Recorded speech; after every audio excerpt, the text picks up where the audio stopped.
I'm sure this is gonna come as an absolute shock to nobody out there, but every once in a while I procrastinate and I do something, I start something, I get it working. It functions as a temporary, permanent solution. So today I'm gonna fix that. Fix what? I'm gonna try, let me show you.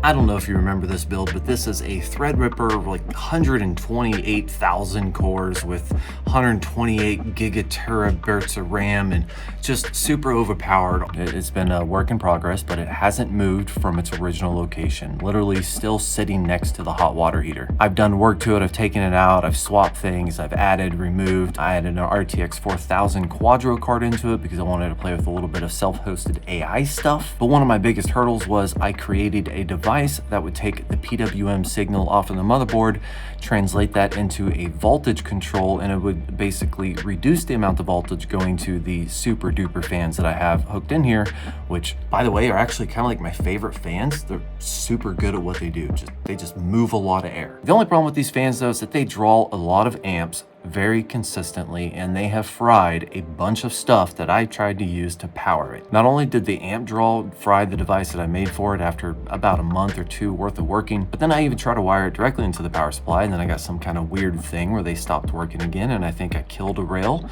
a 12-volt rail on my power supply, which honestly doesn't really make sense. Like, they're high amp, like 12-volt higher amp fans, but it's like 1.5 amps per. So that's, you know what, 4.5 amps total?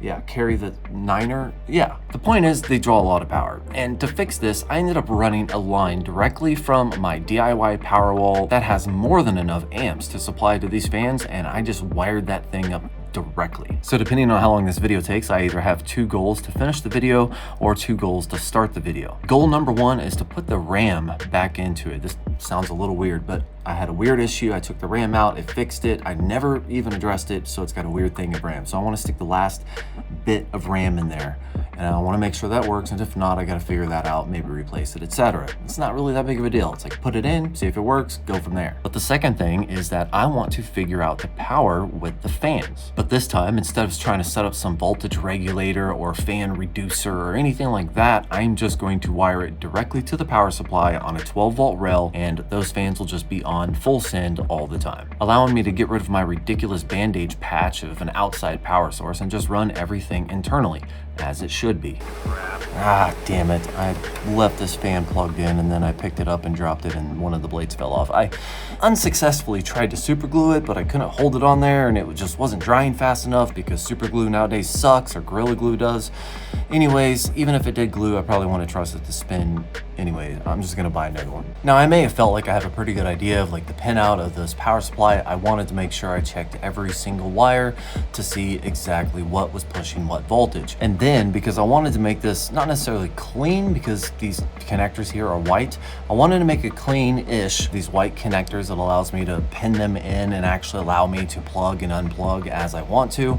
And since I'm powering these fans separately with the 12-volt and the one ground, there's actually 2 grounds because there's 5 wires here. That means that I can actually create a separate 3-pin connector, which is nice because if I ever want to maybe install something that requires 5 volts, like let's say an ESP32 device, for example, that means I will have a separate power supply that I can hook up my own pins. It's already wired in there, and I can just set it up and it would be powered off of that power supply. Not saying I have any immediate plans to do that, but if I did, now it's an option. I really like these connectors, even though I wish they would have been black just to match with the rest of the build, but they are very clean. They seem to have a very solid connection, and once I got everything done, I was simply able to plug it into the fans, and wouldn't you know it, it worked like a charm.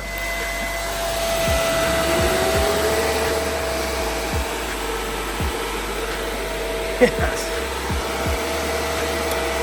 And yes, I know these fans are loud, but I've been dealing with them for a long time, and I would rather they just cool the system, make sure there's absolutely no heat issues whatsoever. That's why I like these fans. So at this point, I'm feeling pretty good because I solved a very long Band-Aid problem where I just needed to stop and just do it. I finally have the fans powered on their own through the power supply in the system, directly connected, and really there's no way, I don't think those fans are gonna draw enough power to do any harm to that power supply. It was all the janky little like connectors and voltage regulators and all that other crap that I did, that was the problem. Now these are directly connected. Yes, they're always going to be loud, but they should work reliably. With the power supply for the fans issue out of the way, I'm going to switch back over to the RAM. Now I had the RAM over on the side just kind of hanging out. The biggest thing I had to do was power everything down, hook the RAM in just to test it, just to see if there was actually a problem. I'm not 100% convinced that there is a problem with the RAM, but it is something that I just needed to do, so here we are. Putting in that RAM and powering everything back on, it gave me a RAM error on the board. The LED lit up and then I had the error message. Looked up the user manual, made sure I was putting everything in the right spot, checked the error, and of course, it's something to do with the RAM. So now, in order to troubleshoot this, I'm gonna swap out a couple of the RAM pieces and I'm gonna see if it's that slot that's bad or if it's the RAM that's bad. This is kind of hard to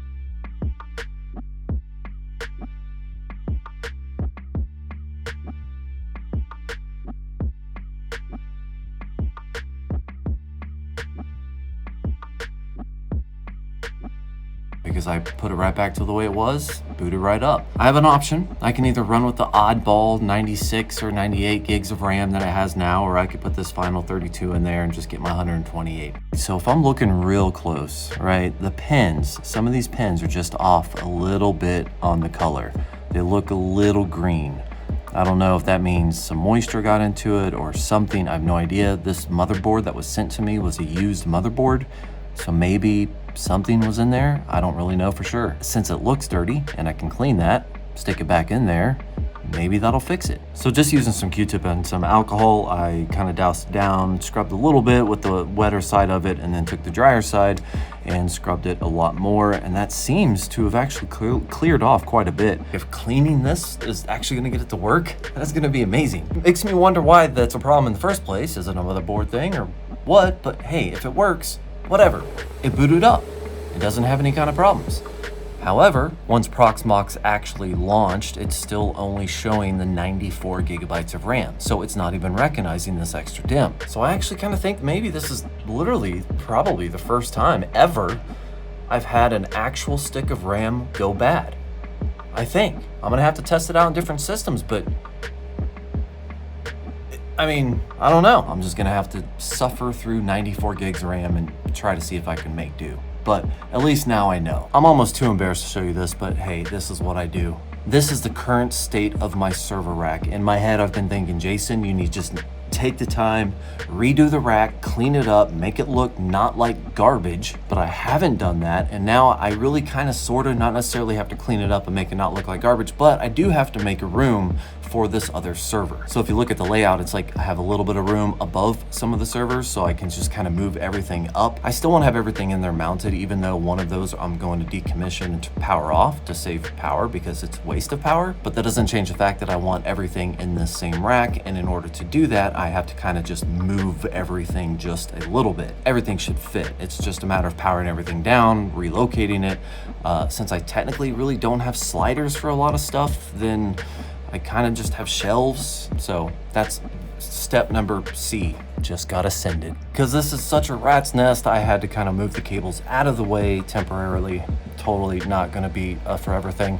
And that allowed me to gain access to pull these servers out. However, these things are a little dirty, so I did try to at least vacuum and clean them up just a little bit. That way I didn't get dust on me. Now this is the funny part, because I forgot that half of my drives died in my main Unraid server because the backplane that I can't buy anywhere just went dead. Can't find it anywhere. So really I only end up taking out half the drives just because I know those plug into the backplane and I don't have to mess with anything. So the right half I had to fiddle with to get working, so I'm not even going to touch those. Either way, unloading all these drives is definitely going to reduce the amount of weight. The cables are out of the way now, so this is me lifting my giant server out of my rack. Still heavy, want to make sure I don't hurt myself. And I decided to not even mess with the drives in my Blue Iris server because it is a smaller chassis and really it wasn't that heavy. So I just kind of left those drives in there and just yanked it out. Then I got to the mounting system of the sliding rails for the server that actually is going to have a slider in it. This is where things got a little bit confusing for me because I've always had the nuts on the back and then you screw in from the front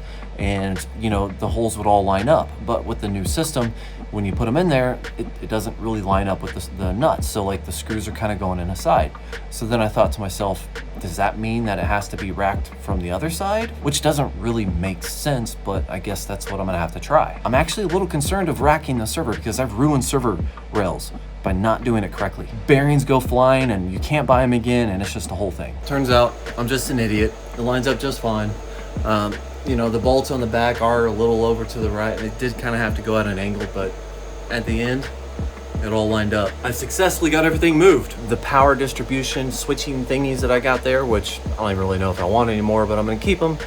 They need to go down as well because they don't fit. This is just evolving into more of a servering than I thought it would. I knew it would. This is why I procrastinated. There's so many like cables that were used and then not used anymore and then left there because they were tangled up, and now I'm untangling them. So like this has already been a net positive, just cleaning out cables. Like I think before I go putting servers in though, I need to try to find a way to like route cables better, like power cables and Ethernet, stuff like that. So I'm gonna create like a channel or something, don't really know. But I should make it look better. There you go, much cleaner. It goes over there, around there. I'll tighten everything up once I get the servers in, but that runs down there. And then the server I'm gonna slide in it's gonna come to about right there. So I'll have enough room to go around, and then I got a power strip on that back right there. I was gonna run a bunch of other lines, but then I'm like, man, I really wanna get my internet back on. I wanna get the middle server racked because I'm kinda scared. So I just kinda wanna get that out of the way. The trick is holding this thing up by myself, level, and like I have to stick it directly in. Like it has to be level. If it's not, it won't work. I have to slide it in perfectly. I don't have any special lift to help me do this, so I'm just hoping that I don't screw this up. Good, don't scratch the paint. Ow. Ow. That's a nice torque in the back right there. Side. Come on. Oh, come on. Oh, come on. Wait. Is that not fitting?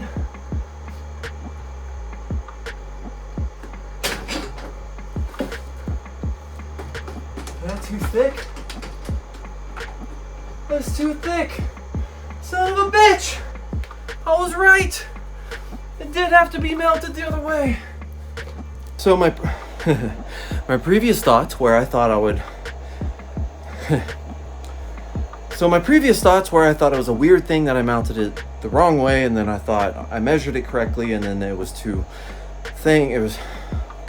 I thought I was right, but then I was wrong, but then I thought I was right again, and now I was wrong. So I have to switch it again because it don't fit. This doesn't take a whole lot to switch.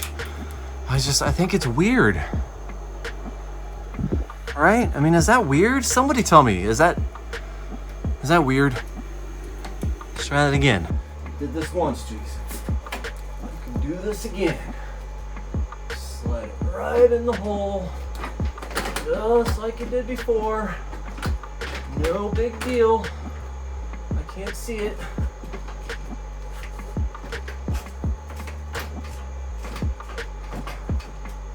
Can't see anything. I don't know where I'm at. Oh, wait. Oh yeah. Oh yeah. Oh, it's going in. Oh yeah, it's going in. Come on, you little bastard. There we go. All the way. All the way. Oh, that's close enough. That's good. That bitch is in. That bitch is all the way in. You know that sharp, like when you pick up something with your back, nice sharp pain, it's gonna mess with me. Now I actually get to put the cover on. Hi. Look at that. It slides out. That is so awesome. I want this on every server. This is amazing. The next one's gonna go underneath, which is the Unraid server. So should fit. He says prematurely because it won't fit. I really should have recorded that because it was funny because it was kind of like balancing on my knees, holding this thing, using the screwdriver to unscrew the freaking screws because it still wasn't low enough. It wasn't fitting, but I was like in but not in. It was like a whole thing. And I'm not gonna lie, it's pretty snug. I either have to lift up the server above it, which I think technically is possible. Like I said, I think that's about all I got because this is as low as this thing is gonna go. Yeah. If these were rails and not shelves, it would probably fit a lot better, but they're not. So, you know, was this a good idea? I have no idea. Since that's frustrating, I'm gonna play with my dongle and take it. And I put a couple screws up there. I got this little thingy here. And I don't want to like put it up against the wall, so I put the screws there so I can kind of like dangle it like this. I don't know if that's actually going to do any good, but for some reason I just feel like it will. It's really just a guess. Totally makes sense. I might have to secure that a little bit, but yeah. Now, since I have it hooked up to this Emporia thing, I'm going to turn it on for the first time. Oh yeah. The sound of a loud server room. Feels better already. That was gross. I guess now I better start putting in more drives. Get Unraid back up.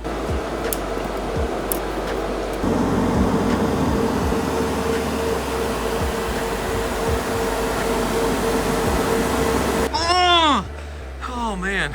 All right, I had power issues with Unraid. I couldn't get this to work or to fit, and I'm just over it.